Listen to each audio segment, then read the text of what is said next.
그리고 맞벌이 비율을 봐봐. 일본 정부 자료만 봐도 아직도 70% 이상을 유지하고 있다니까. 아르바이트 포함 말이죠. 근데 K로 시작하는 나라는 고작 30% 안팎이야. 남자들이 실제로 저런 걸 보고 현타를 느낄 수밖에 없다니까. 거기에 맞벌이도 안 하는데 아침 못 얻어 먹고 오는 거. 이거는 참 가관이지 않습니까? 근데 그런 비율이 너무 많아서 지금 대기업들이 웬만한 데는 전부 다 아침하고 저녁까지 준다니까. 한교 가봐요. 대기업에서 주는 저녁 남편들이 먹고 거기서 나오는 부식들 들고 애들 저녁 챙겨주는 데가 수두룩빽빽하다니까.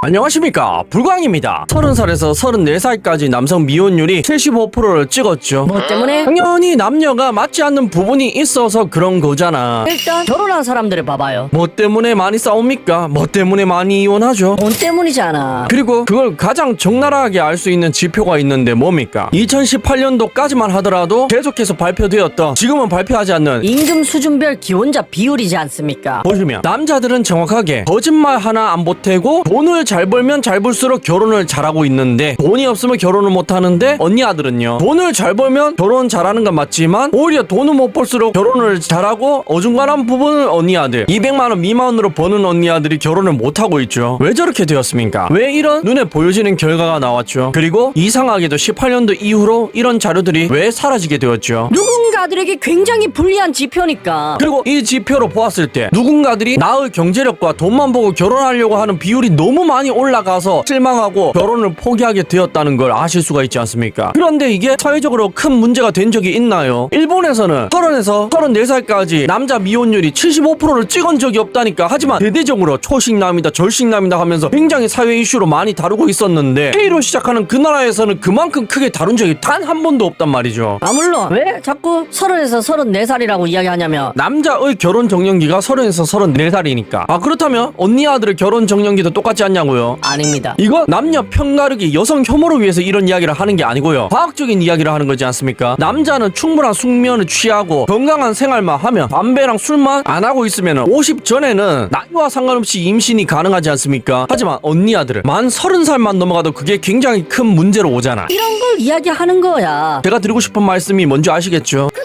그러니까 결혼 정년기의 남자가 75%나 결혼을 안 한 나라는 전무후무하다. 일본도 출산율이 1인데도 저 난리 피우고 있지만 결혼 정년기의 남자들이 미혼율을 75%를 찍은 적이 없다. 그리고 아까 말하다 말았는데, 남자들이 왜 결혼을 포기하고 있는지에 대한 건 이 지표 말고도 맞벌이 비율만 봐도 아실 수가 있잖아. 현재 맞벌이 비율이 얼마인지 보시면 안 됩니다. 지금 검색하면 50% 가까이 된다는 말도 안 되는 수치가 나오는데, 그러니까 지금 결혼한 부부 50%가 맞벌이를 하고 있다는 이야기를 하는데, 진짜로 그렇습니까? 여러분들 주변도 그렇나요? 겠냐고. 제 예시를 한번 들어보겠습니다. 저는 지금 친구들의 모임이 딱 하나밖에 없어요. 예전에는 굉장히 많았거든요. 그런데 다 없앴어. 그리고 그 모임에 모이는 친구들이 다 합쳐서 저 포함해서 10명입니다. 거기에 결혼한 친구들의 맞벌이 비율이 어떻게 되는 줄 아십니까? 저는 제외하겠습니다. 왜냐하면 저는 국제결혼 했으니까. 국제결혼한 사람들은 원래 맞벌이 비율이 높으니까. 그렇다면 나머지 결혼한 애들 8명 중에 맞벌이 하는 집이 몇 명일까요? 한 두 집이에요. 그러니까 제가 드리고 싶은 말씀이 뭔 말인지 아시겠죠? 지금 맞벌이 비율 50%, 저거 수치 자체가 안 맞다니까. 17년도에 OECD가 K로 시작하는 그 나라의 맞벌이 자료를 마지막으로 쓴 해, 그 자료가 대부분 맞다니까요. 보세요, 아르바이트 제외 맞벌이 하는 비율이 20%죠. 근데 대부분의 집단에 보면 이 맞벌이 비율 20%가 통한다니까. 아르바이트까지 해서 많이 쳐줘야 30%, 이게 적용된다니까요. 맞잖아. 아무리 생각해봐도 이상하잖아. 갑자기 비혼주의자도 많이 늘었죠, 17년에서 25년 사이에. 그리고 남자한테 돈돈거리는 비율, 더치페이 한다면서 비하하는 언니 아들 비율도 굉장히 늘었던 시기죠, 이 시기가 말입니다. 그런데 맞벌이 비율이 늘었다고요? 겠냐고. 그래서 제가 일반 지표들도 봐야 된다고 말씀드리는 거지 않습니까? 그래서 경기도 뭐 어린이집 등하원 일지를 매번 보여드리는 거잖아. 그러니까 등하원 일지에 등재된 엄마들의 직업 유무만 봐도 18명 중에 4명만이 맞벌이를 하고 있었잖아. 진짜로 25%에서 30%에 수렴한다니까. 그러니까 뭐 요즘 통계가 어떠니 저떠니 그건 여러분들이 알아서 판단하시고, 저는 여러분들이 판단할 수 있도록 모든 이야기를 해드릴 뿐이고. 뭔 말인지 이해가 가시죠? 하지만 이것만 봐도 남자들이 결혼을 포기하는 이유가 남자들 때문에가 아니라 상대방 때문이라는 걸 아실 수가 있잖아. 상대방이 남자들을 너무 돈으로 보고 있는데, 직업 유무, 경제적 유무만 보고 결혼을 하는데, 사랑해서 결혼해도 그 부부 생활이 유지되기가 쉽지 않은데, 살아남기가 힘든 게 사회생활인데. 돈 보고 결혼했으면 얼마나 불행할 확률이 올라가겠습니까? 그리고 맞벌이 비율을 봐봐. 일본 정부 자료만 봐도 아직도 70% 이상을 유지하고 있다니까. 아르바이트 포함 말이죠. 근데 K로 시작하는 나라는 고작 30% 안팎이야. 남자들이 실제로 저런 걸 보고 현타를 느낄 수밖에 없다니까. 거기에 맞벌이도 안 하는데 아침 모도도 먹고 오는 거. 이거는 참 가관이지 않습니까? 근데 그런 비율이 너무 많아서 지금 대기업들이 웬만한 데는 전부 다 아침하고 저녁까지 준다니까. 한교 가봐요. 대기업에서 주는 저녁 남편들이 먹고 거기서 나오는 부식들 들고 애들 저녁 챙겨주는 데가 수두룩빽빽하다니까. 그런 걸 알고 일부러 대기업에서 저녁에 부식으로 어린아이들이 먹을 수 있는 한 끼 정도를 주는 데가 그렇게 많은 거라고요. 왜? 맞벌이가 아닌데 외벌이인데도 남편들이 그걸 챙겨가지 않으면은 집에 가서 요리를 해야 되는 경우가 굉장히 많으니까. 근데 이게 거짓말입니까? 주변을 보시라니까. 그 주변에 있는 지표들이 여러분들 친구들, 지인들, 회사 동료들, 선임들, 와이프가 진짜 지표라고요. 그 사람이 남편과의 월급 차이가 얼마나 났었는지, 결혼 전에 말입니다. 그리고 지금 외벌이를 하는지, 그리고 외벌이를 하는데도 아침을 챙겨주는지. 무시라니까.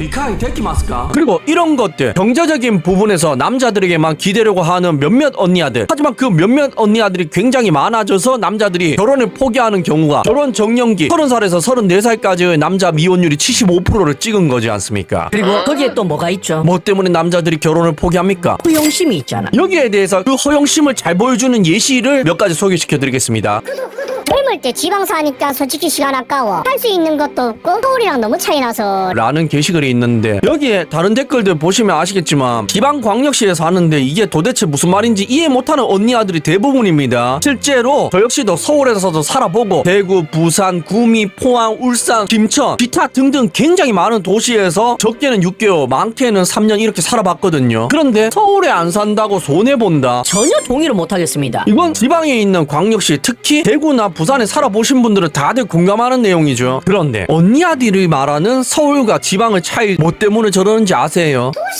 네, 맞습니다. 경험해 본 적이 없기 때문에 그렇습니다. 그리고 광역시에 그 많은 것들이 있다는 걸, 편의시설들과 서울에 있는 거의 대부분의 모든 것들이 있다는 걸 인정하기 싫기 때문에 저래요. 서울을 벗어나기 싫어서 그렇단 말입니다. 근데 왜 서울을 벗어나기 싫어하냐고요? 첫째, 지방에는 없는 고급화된 시설들을 서울에서 누릴 수 있기 때문입니다. 월급 250만 원도 안 되는 사람들이 그걸 누린다고요. 대표적인 예시가 뭐가 있죠? 한 장에 20만 원 넘는 티켓들, 문화 공연들 이야기하는 겁니다. 그런 것들이 있지 않습니까? 왜 즐기는지는 모르겠지만 그런 곳들에 돈을 왜 쓰는지, 저런 정년기의 언니 아들이 왜 저기에 돈을 낭비하는지는 전혀 이해를 못하겠지만 지방에는 그게 굉장히 잘 안 되어 있고 서울에는 흔하기 때문에 서울을 못 벗어난다는 거지 않습니까? 거기에 또 뭐가 있죠? 오마카세, 파인다이닝, 호캉스, 기타 등등이지 않습니까? 그거 서울에 있어야지만 제대로 즐길 수 있잖아. 그런데 왜 저러는지 이해를 할 수가 있습니까? 정신을 못 차리고 있어. 대부분의 언니 아들이 80% 이상의 언니 아들이 월급 250만 원을 못 받는다니까. 여기 지표 보세요. 이게 20년도인가 21년도 자료인데 80% 이상의 언니 아들이 월급 200만 원 못 받죠. 그렇다는 말은 지금은요 250만 원 정도로 책정하면 되겠죠. 근데 250만 원으로 책정했을 때 언니 아들이 250만 원을 못 받는 퍼센테이지가 80%가 넘는다고요. 그런데 그런 언니 아들이 서울에 있는 그 문화, 비싼 문화를 즐기기 위해서 서울에 남고 싶어 한다니까. 이해를 할 수가 없네. 그런데 왜 그렇다고요? 월급 250만 원도 못 받으면서 월세 80만 원 이상 쓰면서 호캉스, 오마카세, 파인다이닝을 왜 즐기려고 하나고요? 돈을 안 모아도 되기 때문입니다. 그건 앞에서 설명드렸죠. 왜 남자들이 월급을 많이 받으면 받을수록 결혼을 잘하는지, 그 모든 게 이걸 설명하지 않습니까? 어차피 결혼하면 남자한테 기댈 거니까. 그것 또한 17년도까지 OECD에서 채택했다 K로 시작하는 그 나라에 미취학 아동을 둔 부부들의 맞벌이 비율만 봐도 아실 수가 있고요. 굉장히 많은 언니 아들이 남자들을 경제력에만 기대고 있다는 걸 말이죠. 그리고 한 가지만 예시해 들면 부족할까봐 한 가지 더 가지고 왔습니다. 실제로 이런 이야기들이 주변에 굉장히 많이 오가고 있다는 것만 아시면 됩니다. 여자들 수도권 집착이 너무 심함. 공기업 플러스 사기업 합동 취업 전략 설명회에 갔거든. 규모는 400명 정도 모였었고, 근데 여자들이 현직자에게 질문마다 수도권 근무 가능한지 이거 진짜 많이 물어봄. 너무 많이 물어봐서 민망할 정도더라. 어떤 여자는 지방 발령 안 받고 싶은데 방법이 없냐 이런 질문도 함. 진짜 예의 없어 보이던데 그 정도로 집착이 심했음. 근데 이 질문이 3번이나 나옴. 다 다른 여자임. 트루먼쇼인가? 이건 싸가지 없는 게 아닌 건가? 내가 꼰대인 건가? 이런 생각까지 들더라. 나도 지방 소도시 가기 싫긴 한데 취업하려면 갈 의향이 있고 광역시면 만족할 것 같거든. 근데 여자들은 죽어도 지방 안 가려고 하더라. 왜 그렇게까지 집착하는지 궁금함이라는데, 물론 저 정도는 인정합니다. 지방 소도시는 편의시설이 진짜 없어도 너무 없죠. 버스만 봐도 봐봐. 포항이나 김천 같은 데 봐봐요. 버스 한 대 오는데 20-30분씩 걸린다니까. 근데 광역시는요 10분이면 오죠. 그리고 소도시는 지하철이 없지 않습니까? 하지만 광역시는 있죠. 아니 맞잖아. 광역시만 하더라도 말만 지방이지 서울이랑 거의 다를 바가 없다니까. 심지어 대구 같은 곳은 순환 도로부터 해가지고 3호선까지 뚫린 지하철 그리고 10분마다 오는 버스까지. 물론 광역시라고 다 같은 광역시가 아니죠. 부산은 대구급이고 대구보다 오히려 자기 볼 확률도 있고. 왜냐하면 바다를 끼고 있기 때문에. 그런데 울산, 광주, 대전은 다르다. 말만 광역시지 저기는 진짜로 편의시설이 너무 없어도 없다. 그런데 언니 아들은 뭐만 원하고 있다고요? 서울에서만 살길 원하고 있다. 하지만 저런 언니 아들이 너무 많아지다 보니까 서울이 어떻게 됐죠? 요초가 되어버렸잖아. 태어난 건 분명히 남자들이 더 많은데 서울 인구를 보시면 여자들이 훨씬 많아졌지 않습니까? 그리고 저 서울 사는 언니 아들이 결혼하면은 서울 집만 있으면 됩니까? 아니잖아. 신혼부부 72%가 아파트에 살고 있다는 것만 봐도 아파트가 없으면 결혼을 안 하려고 하는 언니 아들이 굉장히 많다는 것 또한 아실 수가 있지 않습니까? 그러니까 이런 총체적인 이유들 때문에 남자들이 그런 이유들만 봐도 머리가 아프고 괴롭기 때문에 30살에서 34살까지 결혼 정년기의 남자 미혼율이 75%를 찍은 거라고. 전 세계 그 어느 국가도 달성하지 못한 걸 K로 시작하는 이 나라에서 달성한 거라니까. 그리고 남자들이 미혼율이 저렇게 높은 것에 대해서 돈적인 부분만 있습니까? 경제적인 부분에서만 그런 이유가 있나요? 없는데 돈만 받는데도 결혼 안 하는 이유가 충분하잖아. 남녀가 어떻고 저떻고는 아직 다루지도 않았잖아. 굉장히 심각하다니까. 이게 정상으로 되돌리려면 어디서부터 바로 잡아야 될지 감도 안 잡힌다니까요. 꿈속에서 깨어날 시간입니다. 레드 스타트.